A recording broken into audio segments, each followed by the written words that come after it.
Terima kasih pemirsa, masih tetap setia bersama kami dalam program Downcast. Saya Doni De Keizer. Saya Don Bosco Slamet. Kami berdua juga mengapresiasi Anda yang sudah menyaksikan baik melalui layar Nusantara TV atau yang menyaksikan melalui channel YouTube Nusantara TV Official. Sekali lagi pemirsa, jangan lupa like, share, subscribe, dan silakan Anda boleh komen terkait dengan topik-topik yang kami berdua diskusikan dalam program Downcast. Terima kasih pemirsa, dukungan Anda luar biasa ya.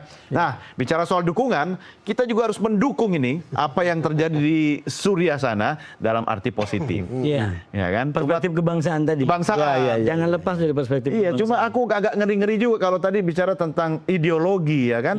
Kita bisa memenjarakan fisik, tetapi ideologi siapa yang bisa menahan? Iya. Apalagi kalau sudah ujungnya soal Mesias. Mesias. Gimana itu Gus? Karena ada keyakinan kan seperti dijelaskan sama Gus Hasib tadi ya.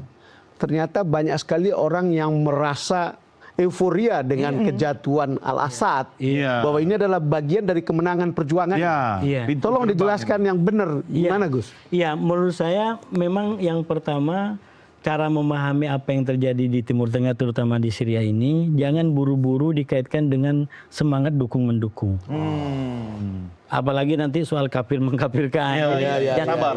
Sabar. Ini dulu. ibaratnya dikaji aja dulu gitu. Oke. Saya khawatir tidak terkait dengan agama selalu. Iya. Karena energi daripada ini semua adalah ideologi dan agama tadi. Mereka sampai rela begitu karena dianggap panggilan ideologi, Ya. panggilan agama. Itu sebabnya Anda kita hadirkan di sini untuk mengaji yang benar. Amin.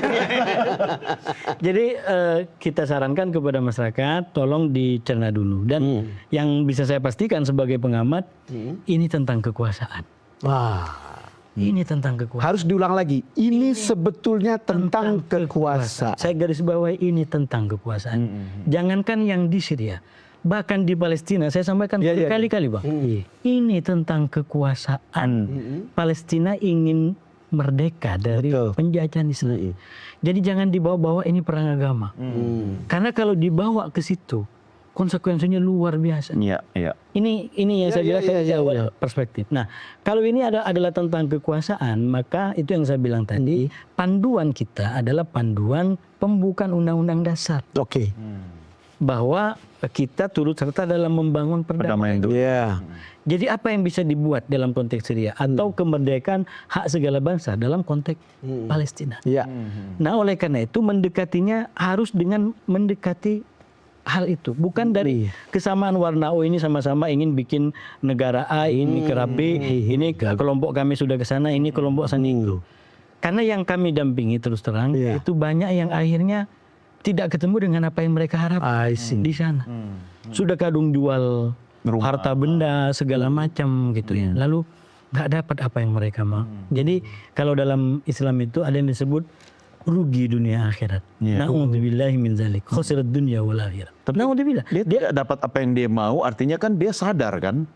Kalau orang-orang yang kemudian sudah meyakini akan sesuatu itu kan dia tetap akan yakin bahwa ini tanda-tanda yang sudah tampak ini makin dekat sebenarnya pada tujuannya. Sebenarnya ada teori kalau di kami untuk memberikan gambaran itu ada yang disebut sebagai teori testimoni.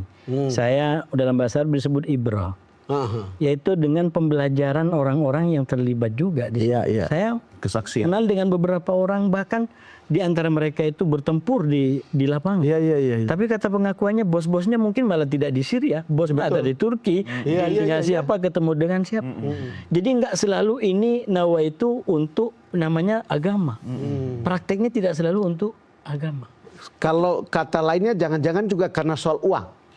Saya mau tanya aja. Ada juga yang dibayar karena mereka itu, di antara mereka ada juga yang dibayar dengan itu semua. Dan dulu kejayaan ISIS malah dia kasih support dana kepada orang-orang yang mau ke sana, termasuk waktu aksi-aksi di sini dulu itu juga dari ada pendanaan gitu. Iya.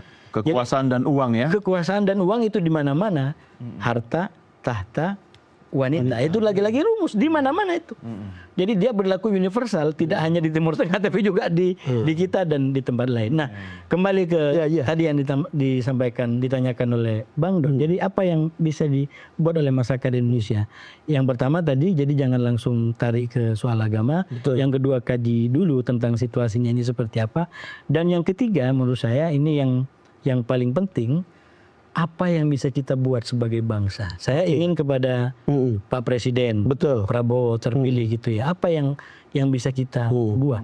Kalau negara-negara luar, katakanlah Eropa, bahkan Amerika dan PBB sudah terjun langsung ke sana. Kenapa kita nggak terjun langsung untuk sekedar ya istilahnya peduli kepada tetangga, peduli kepada mereka. Apa yang dibutuhkan? Toh kita Indonesia paling tidak punya latar belakang yang mirip-mirip dengan yang terjadi di Syria. Malah mungkin kalau dibanding Indonesia, kemajemukan Syria itu tidak sekompleks kemajemukan. Tetapi kita bisa demokratis. Kita bisa demokratis. Saya dengan Bang Don bisa ngopi bareng, dengan Bang Donnya juga bisa makan bareng. Katanya susu tadi. Traktir nanti ya. Itu makanya. Saya Walaupun berbeda kopi, teh, dan susu, kita bisa duduk satu meja kan? Nah ini yang menurut saya harus diambil sebagai kesempatan. Dan lagi-lagi Bang Don, dalam konteks kebijakan mungkin itu tidak akan mudah seperti yang kita bicarakan. Karena pertama sudah pasti harus diputuskan, dan yang kedua keputusan itu harus dikawal termasuk melalui katakanlah sistem keputusan dubes-dubes kita. Saya ingin katakan kalau kita bicara luar negeri, tidak akan lepas daripada peran duta besar. Kalau luar negeri kita belum optimal, jangan-jangan ada kebijakan yang kurang tepat tentang pemilihan dan pengangkatan Bapak Duta Besar. Yang salah satu indikatornya adalah duta besar akan hebat kalau dia menguasai bahasa dan kebudayaan setempat. Jadi berhenti, ini poin saya, berhenti mengangkat orang, memberikan jabatan kepada orang yang tidak sesuai dengan kemampuannya.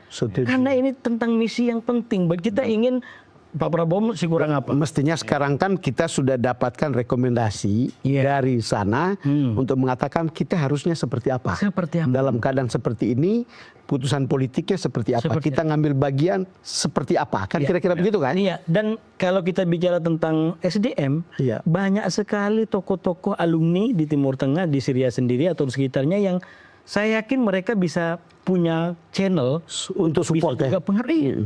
Tinggal bagaimana lagi-lagi kita sebagai bangsa ini serius melanjutkan 2 bait tadi gitu ya. Bait pantun tadi. Semparian tadi menjadi substansinya ini harus kita jalankan. Artinya Gus, ini kan momentum Indonesia ya untuk ambil peran di Suriah. Tapi pertanyaannya ketika kemudian Jolani berkuasa, dia akan memilih bentuk seperti apa? Kalau dia belajar dari kita, oke. Tapi Suriah itu akan dibentuk seperti apa dengan kondisi sekarang ini? Saya rasa itu justru yang menjadi kesempatan emas bagi kita. Karena persis seperti di Suriah hari ini, awal kemerdekaan kita melalui fase-fase itu. Kita berdebat, kita mengkaji, kita melahirkan ulama-ulama kita tentang bagaimana falsafah negeri ini. Dan sekali lagi kalau mau dibikin dalam satu katakanlah bentuk negara yang tidak atas dasar kebersamaan atau kesatuan, bisa saja terjadi. Tapi kan para pendiri bangsa ini memilih kesatuan yang utama. Dan sekali lagi jangan ditanya, ada nggak dasar hukum Islamnya? Kuat sekali itu. Nah itu yang menurut saya, kalau ini bisa dikirim, dijadikan inspirasi ke Timur Tengah, siapa tahu mereka bisa punya Pancasilanya sendiri, yang bisa membuat satu sekte dengan sekte yang lain yang berbeda-beda itu merasa berada dalam satu keadaan, satu level yang setara. Yang bisa diterima ISIS dan Al-Qaeda. Termasuk ISIS yang masih ada di situ. Bagaimana caranya agar tidak selalu mengembangkan, kalau ISIS ya, tentang ideologi negara itu pada konteks yang dia yakini saja. Karena agama ini ada istilah kalau di Mesir itu, Allahu ad-dinu lillah wal watanu lil jami. Artinya itu Tuhan itu atau agama itu untuk Allah, tapi negara itu untuk kita semua. Ini penting kata-kata begini untuk bisa juga disampaikan, dan sekali lagi siapa tahu bisa menjadi inspirasi melalui cara dan orang-orang yang memang sudah punya hubungan dengan kelompok-kelompok di sana. Gus Hasib, jadi kan ini ada yang kita amati melalui media, kan ada semacam euforia dan bahkan provokasi dan promosi lewat media sosial kan, untuk publik ke sana kan. Ada hal yang sama sekarang, itu kan seperti kata Gus Hasib tadi, harus hati-hati melihat itu gitu.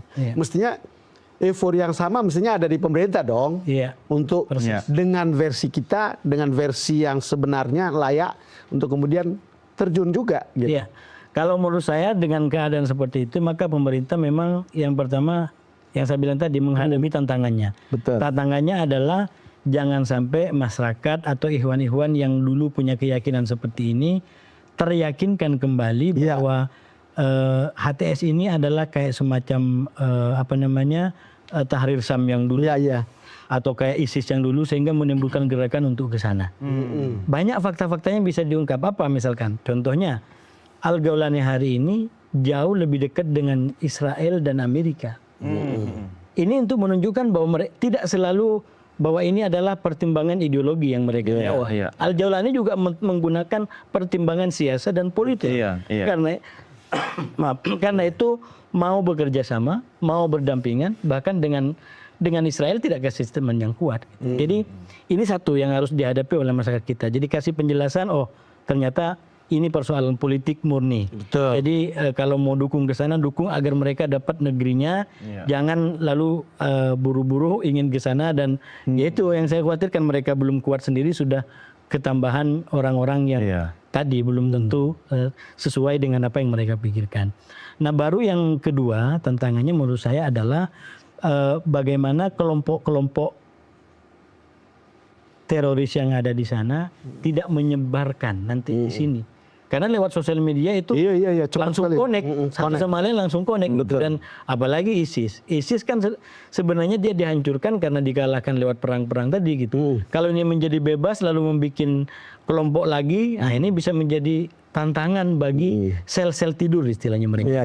Yang ada di sini. Jadi aparat Densus terutama harus sudah mulai memonitor itu dengan sangat ketat. Karena sel-sel ini kan tidurnya tidak nyenyak sebenarnya kan? Tidurnya benar. Tetap tidurnya awas tidak, ya? Iya. Begitu ada yang bangkit, dia langsung gitu. Ini kayak trigger Bang. Jadi begitu ada satu yang dapat momentum, yang lain kan wah ini bangun dan gitu. Jika kita jalan dengan itu atau ada yang jalan karena pertimbangan itu akan membuat Suriah makin complicated aja bukan?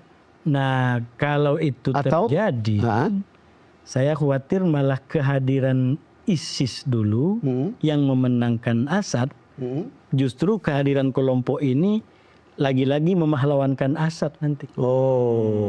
Takutnya muncul kayak di sini masih enak zaman kuto gitu. Itu kan apa namanya sebuah keadaan yang ingin menggambarkan dulu dengan sekarang.